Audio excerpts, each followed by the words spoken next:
Come sit with me. Come sit with me. So this morning, the Lord had me in, what is this? Matthew 7, verse 15. Okay, right?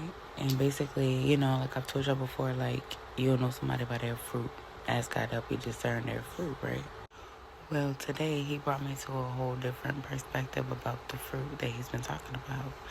And it's about like you know the fruit, you know a tree by its fruit. So, if somebody believes in God, or basically like you'll know like by their actions, how they talk, or whatnot, right? That's just the general fruit.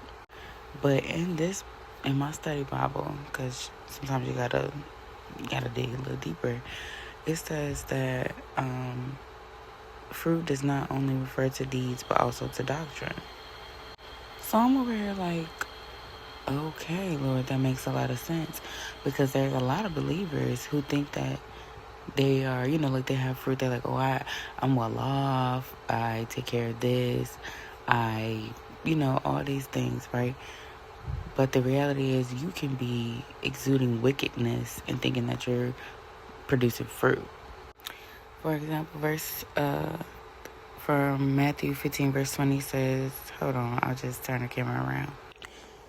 Therefore, by their fruit you will recognize them as false prophets. Not everyone who says to me, Lord, Lord, will enter the kingdom of heaven, but only he who dwells with my Father, only he who does the will of my Father, who is in heaven. Many will say to me on that day, when I judge them, Lord, Lord, have we not prophesied in your name, and driven out demons in your name, and done many miracles in your name? And then I will declare to them publicly, I never knew you. Depart from me. You are banished from my presence. You who act wickedly, disregard my commandments. So basically what he's saying is, you can't claim to love me and my Father. So you cannot claim to love Jesus, God, the Lord, Holy Spirit, You cannot claim to love him if you don't acknowledge who Jesus is. If you don't acknowledge that he is the Son of God. Because then you don't know him for yourself. You know what I'm saying? And you can't know him based off what the pastor says, what everybody's told you, all the villain. Like, you gotta know God for yourself. And you cannot continue to act wickedly, live. Like, I'm not saying, like, it's just different levels to stuff. You know what you're not supposed to be doing, okay?